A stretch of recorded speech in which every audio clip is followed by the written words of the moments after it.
Triple Om Shanti.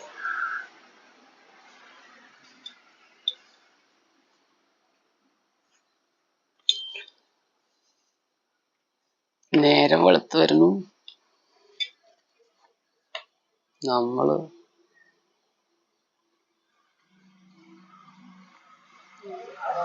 ആത്മാവ്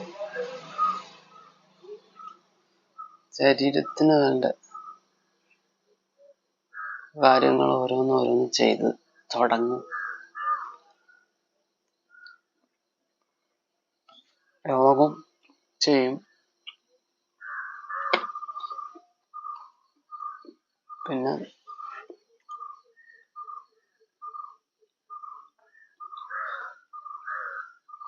ഓരോ കർമ്മങ്ങളില് ഭക്ഷണം ആണ് നമ്മുടെ ശരീരത്തിന്റെ മെയിൻ ബേസ്. ഇന്ന് യോഗികള് എന്ന് അഹങ്കരിക്കുന്ന ഒരു കൂട്ടരും യോഗികളാവാൻ വേണ്ടി ശ്രമിക്കുന്ന ഒരു കൂട്ടരും സഹജമായ യോഗം ചെയ്തുകൊണ്ടേ പോയി തെറ്റുകൾ തിരുത്തി ക്ലിയർ ആക്കിക്കൊണ്ടേ പോയിരിക്കുന്നത്. തെറ്റുകൾ തിരുത്തുന്നവരാണ് ശരിക്കും യോഗികള്. വേറെ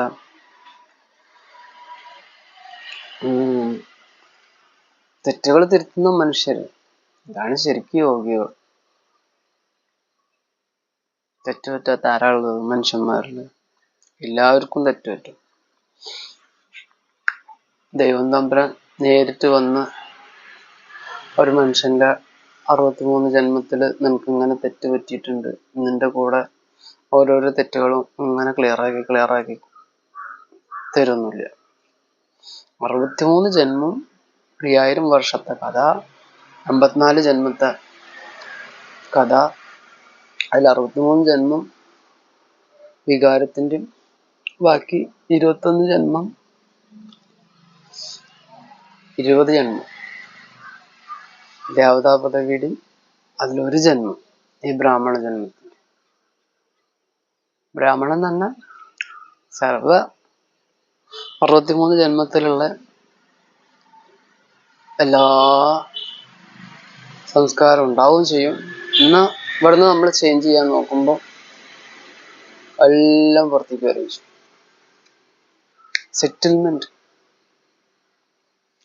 സെറ്റിൽമെന്റ് പറഞ്ഞാല് ആദ്യത്തെ സെറ്റിൽമെന്റ് കുറെയൊക്കെ ഇതറിയുമ്പോൾ നമുക്ക് വാക്കുകളിലൂടെ ഒക്കെ കഴിഞ്ഞു. പിന്നത്തെ സെറ്റിൽമെന്റ് പറയുമ്പോൾ കർമ്മത്തിലൂടെ കുറച്ച് സമയം എടുക്കും. അങ്ങനെ കഴിയും.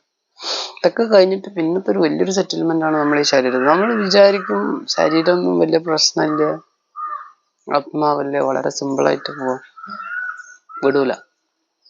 വിടൂല. ശരീരത്തിൽ എത്രത്തോളം ദ്രോഹം ചെയ്തു വെച്ചിട്ടുണ്ടോ. 63 ജന്മമായിട്ടേ ഇപ്പോ ബാബയെ കിട്ടി 70 വർഷമായി, 80 വർഷമായി, സമ്പൂർണ്ണ സസ്യാഹാരിയാണ്. സമ്പൂർണമായിട്ടും മയക്കുമരുന്ന്, മദ്യം ഇതൊന്നും ഉപയോഗിക്കുന്നില്ല. ഇനി ഏത് സമയത്ത് വിനാശം വന്നാലും ഞാൻ ഓക്കെ എന്നൊക്കെ കരുതിയിരിക്കുന്ന 70 വർഷം 80 വർഷമൊക്കെ ആയിട്ടുള്ള ചില ആത്മ ദീപങ്ങൾ ഉണ്ടാവും. ഒന്നങ്ങോട്ട് പൊട്ടിയോക്കട്ടെ, പരീക്ഷയുടെ കടുത്ത പരീക്ഷ വന്നോക്കട്ടെ, ഇളകി അത് ക്ലിയറാക്കി പിന്നെ ശരീരത്തിന്റെ ബുദ്ധിമുട്ടുകളിലൂടെ ഓർമ്മ പോവും. ശരീരത്തിന് പ്രായമാകുമ്പോ സംഭവിക്കുന്നതാണ് ഓർമ്മ പോവുക. അതുപോലെ എല്ലുകൾ പൊട്ടുക, കർമ്മത്തിന്റെ കണക്കാണേ. അപ്പൊ നമുക്ക് ഉദാഹരണമൂർത്തികളാണ് ജാനകിദാദി, അതുപോലെ ഗുൽസാർ ദാദി ഒക്കെ. അവസാനത്തെ സമയം ജ്ഞാനത്തിലുണ്ടായാലും ശരി ഇല്ലെങ്കിലും ശരി, ഇത് കണ്ടിട്ടുണ്ടല്ലോ, ബ്രഹ്മബാബയുടെ അല്ല നമുക്ക് വീഡിയോ കാര്യങ്ങൾ അതുപോലുള്ളതെല്ലാം കാണാൻ പറ്റാതിരുന്നിട്ടുള്ളൂ. എന്നാലും ബ്രഹ്മബാബ അവസാനം ഹാർട്ട് അറ്റാക്കിന്റെ മരുന്ന് കഴിച്ചൊരു കാര്യം ഒരു ഭായി പറയുന്നുണ്ടായിരുന്നു. കഴിച്ചോട്ടെ, മരുന്ന് കഴിച്ചിട്ട് ആള് സമ്പൂർണമായ കാര്യം ശിവബാബ അല്ലെങ്കിൽ ബ്രഹ്മബാബ നേരിട്ട് ഉത്സാഹത്തിന്റെ ശരീരത്തിൽ വന്ന് പറഞ്ഞു കഴിഞ്ഞു. അപ്പൊ അതാണ് സമ്പൂർണത. അതായത് അസുഖവും കാര്യങ്ങളൊക്കെ വരും, മരുന്ന് കഴിക്കേണ്ടി വരും. പക്ഷെ അവസാന സ്റ്റേജിൽ പാസ്സായി എന്ന അവസാന സ്റ്റേജിൽ പാസ്സായിട്ടും പിന്നെയും ജന്മം എടുക്കണം. തന്നെ എവിടെ? ശ്രീകൃഷ്ണനായിട്ട് ഇതേ കലിയുഗത്തിൽ. അപ്പൊ ശ്രീകൃഷ്ണനായിട്ട് ജന്മം എടുക്കുമ്പോ കൂട്ടത്തിൽ കുറെ ആളുകളുണ്ടാവും. കണ്ണാ നീ തൂങ്കടാ, കണ്ണാ നീ തൂങ്കടാ. അതായത് ശ്രീകൃഷ്ണന്റെ കൂടെ ഗോപഗോപികമാരുണ്ടാവും ശ്രീകൃഷ്ണനെ നോക്കാൻ. ഈ ഗോപഗോപികമാര് എത്ര ക്ലിയർ ആവണം? കൃഷ്ണനെ നോക്കണം, രാധയെ നോക്കണ്ടേ? രാധയെ നോക്കണം. അപ്പൊ അവർക്കൊരു ക്ലാരിറ്റി വേണം. എന്തെല്ലാം കാഴ്ചകളാണ്. ഇപ്പൊ ഗോപഗോപികമാരുണ്ട് നിൽക്കും. ഈ സമയത്ത് ശ്രീകൃഷ്ണൻ ജനിച്ചു നിൽക്കും. ഗോപഗോപികമാരെന്ത് ചെയ്യും? ഫേസ്ബുക്കിൽ ഇങ്ങനെ തോണ്ടും. കൃഷ്ണനെ നോക്കും, ഫോട്ടോ എടുക്കും, നേരെ അപ്ലോഡ് ചെയ്യും. ഇൻസ്റ്റാഗ്രാമിലും ഫേസ്ബുക്കിലും അതുപോലെ വാട്സപ്പിലും ഒക്കെ. എന്നിട്ട് ഗോപഗോപികമാരായി ഞാനും കൃഷ്ണന്റെ കൂടെ. എന്ത് കൃഷ്ണൻ? ശ്രീകൃഷ്ണൻ മറ്റേ മയിൽപ്പീലൊക്കെ ഇട്ടിട്ടാണ്. പക്ഷെ ആ ഒരു കുട്ടി കൃഷ്ണന്റെ ലീലകളും ഇതും ഫേസ്ബുക്കിലൂടെ അങ്ങോട്ട്, അല്ലെങ്കിൽ വാട്സപ്പിലൂടെ, ഇൻസ്റ്റാഗ്രാമിലൂടെ, എക്സിലൂടെ, ഏതൊക്കെ പ്ലാറ്റ്ഫോം ഉണ്ടോ അതിലൂടെയൊക്കെ ഇങ്ങനെ അടിച്ച് മിന്നി പുറത്തേക്ക് പരന്നു പോകുമ്പോഴേക്കും നമ്മള് വീക്കേസ് എന്നാ പിന്നെ ഏതായാലും ബാബയെ കിട്ടി, ബാബയെ കണ്ണുകൊണ്ട് കാണാൻ കഴിയില്ല, കൃഷ്ണനെങ്കിലും കാണാമല്ലോ, ഇന്ന സ്ഥലത്താണെന്ന് പറഞ്ഞ് ഓടിച്ചല്ലോ. അപ്പൊ VKS ഇത് കാണുമ്പോ അയ്യോ എന്തൊരു സൗന്ദര്യം, എന്തൊരു മനോഹാരിത, എന്തൊരു സരളത, എന്തൊരു ദിവ്യത, അതൊക്കെ ശ്രീകൃഷ്ണനിലുണ്ട്. കാരണം സമ്പൂർണ്ണമായിട്ടുണ്ട് 16 കലകൾ. അപ്പോ ഇതൊക്കെ കാണാൻ വേണ്ടി കൊണ്ട് ഓടിച്ചെല്ലുമ്പോ ശ്രീകൃഷ്ണൻ നിന്ന് തരുമോ? ശ്രീകൃഷ്ണൻ കളിക്കും, ശ്രീരാധ കളിക്കും. പക്ഷെ അവരുടെ കൂടെ ഈ സമയത്ത് വികാരത്തിന്റെ ചെറിയൊരു അംശമെങ്കിലുള്ള നമുക്ക് ഓടിക്കളിക്കാൻ പറ്റും. ഇനി ഈ ഒരു വൈബ്രേഷനിൽ അങ്ങനെയുള്ളൊരു സ്ഥലം, ഒരു ഏരിയ, അവിടേക്ക് പ്രവേശിക്കാതിരിക്കാനോ പറ്റും. അപ്പൊ അങ്ങനെ ഒരു ഏരിയ ഗവൺമെന്റ് സപ്പോർട്ടിൽ വിട്ട് തരും. ശരി, ശ്രീകൃഷ്ണൻ വരുന്നുണ്ട്, നമ്മളതാണ് സത്യയുഗം. സത്യയുഗം എവിടെയാണ്? ചംഗമ സ്ഥലത്ത്. അതായത് ഭാരതത്തിന്റെ ബോർഡർ, നേപ്പാളിന്റെ ബോർഡർ, ചൈനയുടെ ബോർഡർ ഇവിടെയാണെന്ന് വെക്കുക.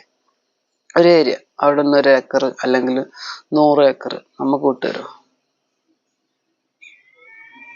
ഗവൺമെന്റ് വിട്ടുതരും. ശരി, ഇന്നത് നിങ്ങളെ പഴയ സത്യയുഗം അല്ലേ, നിങ്ങൾക്ക് വിട്ടുതന്നിരിക്കുന്നു, നിങ്ങളവിടെ ചെയ്യുക, എന്താന്ന് വെച്ചാൽ ചെയ്യും. തരുമോ? എന്റെ ക്വസ്റ്റ്യൻ ആണ്. VKS എന്തായാലും 10-20 വ്യൂവേഴ്സിന്റെങ്കിലും മേലെ ഇത് കാണുന്നുണ്ട്. കുറച്ചെങ്കിലും കാണുന്നവരിൽ VKS തന്നെ എല്ലാവരും ഉണ്ടായിക്കൊള്ളുന്നില്ല, ഞാനും കൃത്യമായി കിട്ടിയവരായിക്കൊള്ളുന്നില്ല. സത്യയുഗം എന്ന കാര്യം കുറച്ച് അറിയുന്നവരായിരിക്കാം, കാരണം ഇടയ്ക്കൊക്കെ ചിലർ കമന്റ് ഒക്കെ ചെയ്യുന്നുണ്ട്. എന്റെ ക്വസ്റ്റ്യൻ ഇതാണ്, അങ്ങനെ ഒരു അവസരം വരികയാണെങ്കിൽ, ശ്രീകൃഷ്ണൻ ജന്മെടുത്തു, ആ ഒരു കൃഷ്ണന്റെ രാധയുടെ ഗോപഗോപികമാരൊക്കെ കൂടെ, പിന്നെ ബാക്കിയുള്ളവരൊക്കെ ജന്മം എടുത്തുകൊണ്ടേയിരിക്കുന്നു. സത്യത്തിലേക്ക് വേണ്ട പശു, സത്യത്തിലേക്ക് വേണ്ട മാന്, സത്യത്തിലേക്ക് വേണ്ട സിംഹം, ഇതൊക്കെ സെറ്റാക്കാൻ വേണ്ടി നിങ്ങൾക്ക് വേണ്ടി നേപ്പാള് ഗവൺമെന്റും, ചൈന ഗവൺമെന്റും, ഇന്ത്യൻ ഗവൺമെന്റും ശരി, അങ്ങനെ ഒരു കുറച്ച് ഏരിയ ഒരു വിട്ട് തരുന്നു തോന്നുന്നുണ്ട്. തരുമോ തരില്ലേ? എന്റെ ക്വസ്റ്റ്യൻ ആണ്. ഇനി തന്നാൽ തന്നെ എത്ര VKS പക്ക അതിനുവേണ്ടി സേവന സന്നദ്ധരായിട്ടുണ്ട്. കർമ്മത്തിന്റെ കാര്യം പറഞ്ഞു. ഞാനിപ്പോ ഗുൽസാർ ദാദി, അവരുടെ ജാനകി ദാദി, പ്രകാശ് മണി ദാദി, പിന്നെ അങ്ങനെ പലർക്കും പല അസുഖങ്ങൾ വന്നിട്ടാണ് ശരീരം വിട്ടിട്ടുള്ളത്. അവര് എല്ലാവരും ഇപ്പൊ ബ്രഹ്മബാബയുടെ കാര്യം പറഞ്ഞ അസുഖം ഉണ്ടെങ്കിലും സമ്പൂർണ്ണമായി. മമ്മ ക്യാൻസർ വന്നിട്ടാണ് ശരീരം വിട്ടുള്ളത്. അപ്പൊ അസുഖം ഉണ്ടെങ്കിലും സമ്പൂർണ്ണമായി. പക്ഷെ മമ്മ വീണ്ടും ബർത്ത് എടുത്തിട്ടുണ്ട്, ബ്രഹ്മബാബ വീണ്ടും ബർത്ത് എടുക്കും. അത് അത്രയും പവർഫുൾ ആയിട്ടാണ് എടുക്കുക. അപ്പോഴേക്കും സമ്പാദ്യം സേവനം ചെയ്തുകൊണ്ടേ ഇരിക്കുന്നുണ്ട്. എവിടെ? അങ്ങ് മുകളിൽ.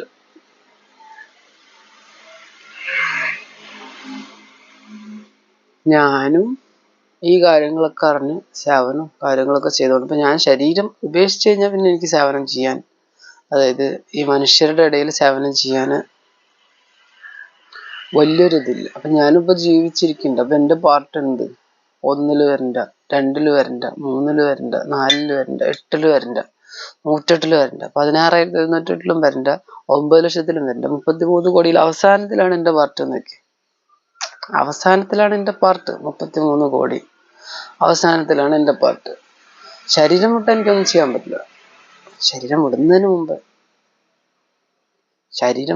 മുമ്പ് എനിക്ക് എന്തെല്ലാം ചെയ്യാൻ കഴിയും. അതാണ് ഇപ്പൊ ഞാനീ ചെയ്തുകൊണ്ടിരിക്കുന്നത്. ബ്രഹ്മകുമാരീസുമായിട്ട് കൊമ്പ് ഓർക്കാനോ, അതല്ല നമ്മളെ ശങ്കർ പാർട്ടിയുമായിട്ട് കൊമ്പ് ഓർക്കാനോ, ഇനിയിപ്പോ ഗീതാമാതാജിയുടെ ഒരു ഇതുണ്ട്, അവരായിട്ട് കൊമ്പ് ഓർക്കാനൊന്നല്ല. എല്ലാം കാണും, എല്ലാം അറിയും, എല്ലാം പോയി മനസ്സിലാക്കും. എന്നിട്ട് അതിലെന്താണോ തിരുത്തൽ വേണ്ടത് എന്നീ കാര്യങ്ങൾ ഞാനത് പ്രാക്ടിക്കലാക്കും. അതിൻ്റെ ശേഷം അല്ലെങ്കിൽ അതിനോടനുബന്ധിച്ചോ ഞാൻ എനിക്ക് പറയാനുള്ളത് പറയും. ഈ പറയുക എന്ന് പറയുമ്പോൾ നമ്മൾ വീഡിയോ കാണുന്നതിലൂടെ പ്രത്യേകിച്ച് വലിയ കാര്യമൊന്നും ഉണ്ടാവില്ല. അത് എത്ര മണിക്കൂർ ഞാൻ പറഞ്ഞാലും ശരി, എത്ര മണിക്കൂർ നമ്മുടെ മീന സിസ്റ്റർ പറഞ്ഞാലും ശരി, ഗുൽസാർദാദി പറഞ്ഞാലും ശരി, ജാനകീദാദി പറഞ്ഞാലും ശരി, ഇതൊക്കെ മണിക്കൂർ കണക്കിന് നമ്മൾ വീഡിയോ കണ്ടു കേട്ടു. ആഹാ, ഇത്ര മണിക്കൂർ വീതം ഞാൻ ദിവസം കാണുന്നുണ്ട്, ഇത്ര മണിക്കൂർ ദിവസം ഞാൻ കേൾക്കുന്നു. ഇതിലല്ല കാര്യം. എത്ര സെക്കൻഡ്, എത്ര മണിക്കൂർ ഞാൻ എന്നെ മാറ്റം വരുത്തുന്നുണ്ട്, എന്നിൽ ചേഞ്ച് വരുത്തുന്നുണ്ട്, എൻ്റെ രീതികളിൽ ചേഞ്ച് വരുത്തുന്നുണ്ട്. ഇതിലാണ് കാര്യം. ഓർമ്മയിലൂടെ, അല്ലെങ്കിൽ യോഗത്തിലൂടെ, അതല്ലെങ്കിൽ പുരുഷാർത്ഥത്തിലൂടെ, ഇതൊക്കെ വേറിട്ട രീതിയിലുള്ള പേരുകൾ വിളിക്കുന്നുണ്ടെങ്കിലും എത്രത്തോളം മാറ്റം വരുത്തി. ഇപ്പൊ ഈ ഒരു ടീഷർട്ട് അത്യാവശ്യം വിലക്കൂടിയ ടീഷർട്ട് തന്നെയാണല്ലോ, അലൻസോളി പണ്ടെങ്ങാണ്ട് എടുത്തതാണ്. ഇതിലൊരു ഫാൾട്ട് ഉണ്ട്. സംഗതി എൻ്റെ അടുത്ത് വന്ന ഫാൾട്ട് കേട്ടോ. ഈ കൊടുക്ക് വേറെ ഷർട്ടിന്റെ കൊടുക്കും, ഇത് പിന്നെ അവിടെ ഉള്ളത്. അപ്പൊ എൻ്റെ അടുത്ത് ഇതിന്റെ ഒരു കൊടുക്കേ ഉണ്ടായിരുന്നുള്ളൂ. ഈ കൊടുക്ക, അതായത് ഈ കോളറിന്റെ കൊടുക്ക്, മറ്റു കൊടുക്കുകളൊക്കെ പോയിരുന്നു. അപ്പൊ ഞാൻ ഒരു കൊടുക്ക് അഴിച്ചു വെച്ചു. പക്ഷെ ഇത് രണ്ടും അഴിച്ചു വെച്ച് ഞാൻ തുന്നിയപ്പോ വേറൊരു ഷർട്ടിന്റെ കൊടുക്കാണ് ആദ്യം തുന്നിയത്. സംഗതി ഇത് തുന്നലൊക്കെ കഴിഞ്ഞു പിന്നെ എന്നാ മറ്റേ ഷർട്ടിന് കൊടുക്കും കൂടെ തുന്നണം, അത് അലക്കാൻ കൊടുത്തിട്ടുണ്ടായിരുന്നു. അത് അലക്കി വന്നിട്ട് അതും കൂടെ തുന്നണം. അത് നോക്കുമ്പോഴാണ് അതിന് ഇതിന്റെ കളറും ഇതിന് ഇതിന്റെ കളറും. അപ്പൊ എനിക്ക് ഫാൾട്ട് മനസ്സിലായി. അപ്പൊ ഞാനിപ്പോ ഇത് ജസ്റ്റ് വീഡിയോ, ഏതായാലും ഇത് കിട്ടിയതല്ലേ, ചെയ്തു പോയതല്ലേ, അപ്പൊ ആ ഫാൾട്ട് എന്തായാലും ഫാൾട്ട് തന്നെയല്ല, അറിയിക്കാം നമ്മുടെ വീഡിയോയിലൂടെ എന്നൊക്കെ വിചാരിച്ചുകൊണ്ട് ചെയ്ത് അതിന്റെ കൂട്ടത്തിൽ കുറച്ച് കാര്യങ്ങളൊക്കെ പറഞ്ഞു, കുറച്ച് ക്വസ്റ്റ്യൻസ് ഒക്കെ ചോദിച്ചു. അത് ഓരോരുത്തർ ചിന്തിക്കുക, അവരവരുടെ പാർട്ട് അനുസരിച്ച് മാറുക, അത്രേ പറയാനുള്ളൂ. എന്നോടും കൂടെ ഉള്ള ക്വസ്റ്റ്യനാണ് ഇപ്പൊ ഞാനീ ചോദിച്ചത്. ഞാനും കാണും വീഡിയോ വീണ്ടും. ഞാൻ ചെയ്തിട്ടുള്ള ഓരോ വീഡിയോസും ഞാൻ ഇങ്ങനെ കുറേശ്ശെ കാണും, ഇടയ്ക്ക് കാണും. അപ്പോൾ അത് എന്തെങ്കിലും ചേഞ്ച് ചെയ്യാണ്ടെങ്കിൽ അടുത്ത ഓപ്ഷനിൽ അടുത്ത വീഡിയോ ചെയ്യുമ്പോൾ, ഡെയിലി ഒന്നും ഞാൻ ചെയ്യുന്നില്ല വീഡിയോ, ചിലപ്പോൾ ഞാൻ ഡെയിലി തന്നെ ചെയ്യും. ഇപ്പം ഞാൻ ചെയ്തു വെച്ച കുറേ വീഡിയോസ് ഉണ്ട്, അതൊക്കെ ഞാൻ അപ്ലോഡ് ചെയ്യും. ഓരോ 3 മിനിറ്റിൻ്റെ ഒക്കെ ആയിട്ട് കുറച്ച് ചെയ്ത് വെച്ചിട്ടുണ്ട്. ഇത് കുറച്ച് ലെങ്തി ആയി പോട്ടെ. 108 കഴിഞ്ഞില്ലേ, 109 ആവുമല്ലേ. ഇത് 109ാമത്തെ വീഡിയോ അല്ലേ. അങ്ങനെ കുറച്ച് ചെയ്യാന്ന് വിചാരിക്കുന്നു. പിന്നെ എനിക്ക് തീരെ സമയമില്ലാത്തപ്പോൾ ഞാൻ എന്ത് ചെയ്യും, പല സ്ഥലത്തുനിന്നും ഞാൻ ചെറുതായിട്ട് റെക്കോർഡ് ചെയ്ത് വെക്കും. എന്നിട്ട് എനിക്ക് സമയം പോലെ ഞാൻ അപ്ലോഡ് ചെയ്യും. അപ്പോൾ ഈ ഒരു കൊടുക്കിൻ്റെ കാര്യം ഇത് വളരെ സിമ്പിളാണ്. ഇനി ഇത് കട്ട് ചെയ്യുക, മറ്റേ കൊടുക്കതിലേക്ക് മാറ്റും. പക്ഷെ അപ്പോഴും ഞാൻ ഒരു കൊടുക്ക് ഇതിൻ്റെ അതേ കളറില്ലാത്തതുകൊണ്ട് ഞാൻ തൽക്കാലം വെച്ച് വേറെ എവിടെന്നെങ്കിലും എനിക്ക് ഇതേ കളർ മാച്ച് കൊടുക്ക് കിട്ടുകയാണെങ്കിൽ അപ്പോൾ ചേഞ്ച് വരുത്താന്നുള്ളതാണ്. പക്ഷെ ഒരു സാധാരണ പെട്ടെന്നൊന്നും നോക്കിയാൽ മനസ്സിലാവാത്ത ചില സംഭവമാണ് ഇപ്പൊ ഇത് ഞാൻ പറഞ്ഞുകൊണ്ട് വളരെ സിമ്പിളായിട്ട് ചിലർക്ക് മനസ്സിലായിട്ടുണ്ടാവും. അല്ലെങ്കിൽ അത്രയും ഇതില് വസ്ത്രത്തിലും കാര്യങ്ങളിലൊക്കെ അത്രയും ക്ലിയർ ഉള്ള ആൾക്കാർക്ക് അതിനെപ്പറ്റി മനസ്സിലാവുന്നവർക്ക് പെട്ടെന്ന് മനസ്സിലാവും. അപ്പോ അങ്ങനെ ചേഞ്ച് വരുത്തുക, പിന്നെ ഓരോന്നോരോന്നായിട്ട് മാറ്റം വരുത്തുക, ഇതാണ് പ്രധാനമായിട്ട് യോഗം. കുറെ സമയമായി. അപ്പോൾ ഇനി അടുത്ത ക്വസ്റ്റ്യൻസും അടുത്ത ചിന്താഗതികളും ഉൾപ്പെടുത്തിക്കൊണ്ട് അടുത്ത വീഡിയോയിൽ വരാം. എപ്പോഴേലും വരും. പിന്നെ ഞാൻ ഇടയ്ക്ക് ചെയ്യും. എനിക്ക് സമയം ഉണ്ടെങ്കിൽ ഞാൻ ചിലപ്പോൾ ഇതേ ഡ്രസ്സിൽ തന്നെ കുറച്ചും കൂടെ ചെയ്ത് വെച്ചാൽ ഞാനത് എൻ്റെ സമയം പോലെ അപ്ലോഡ് ചെയ്യും. അപ്പോൾ ചിന്തിക്കുക, ഞാൻ എവിടെ എത്തിക്കൊണ്ടിരിക്കുന്നു, ഞാൻ ഇനി എങ്ങോട്ടാണ് പോകുന്നത്. അത് 5000 വർഷത്തെ ഡ്രാമയിൽ ഇപ്പോ നമുക്ക് ഓരോരുത്തർക്കും കിട്ടിയിട്ടുള്ള പാർട്ട് അത് വളരെ നിശ്ചിതമായ പാർട്ടാണ്. നിശ്ചിതം എന്ന് പറഞ്ഞാൽ നിശ്ചിതം, ഒരു മാറ്റമില്ല. അത് മീനാ സിസ്റ്റർ ആയാലും ശരി, ഗുൽസാർദാദി ആയാലും ശരി, ഞാനായാലും ശരി, ബ്രഹ്മബാബായാലും ശരി, ആർക്കും ഒരു പാർട്ടിനും വ്യത്യാസമൊന്നുമില്ല. അത് മനസ്സിലാക്കിക്കൊണ്ട് ചിന്താഗതികൾ മാറ്റുക. കൃഷ്ണൻ വരും, രാധ വരും, ഗോപഗോപികമാർ വരും കൂടെ. അപ്പൊ നൃത്തം ആടാം, നമുക്കും ആടാം, എനിക്കും ആടാം, നിങ്ങൾക്കും ആടാം, ആർക്കും ആടാം. സമയമുണ്ട്, കുറച്ച് സമയമൊക്കെ ഉണ്ട്.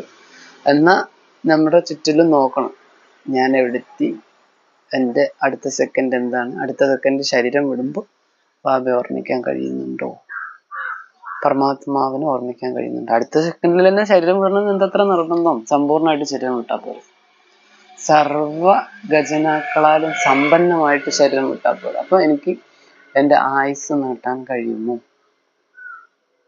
എൻ്റെ ആരോഗ്യ സമ്പന്നമായിട്ട് എനിക്ക് എൻ്റെ സമയം നീട്ടാൻ കഴിയുമോ എന്നീ കാര്യങ്ങളൊക്കെ ചിന്തിക്കുക. ഓം ശാന്തി.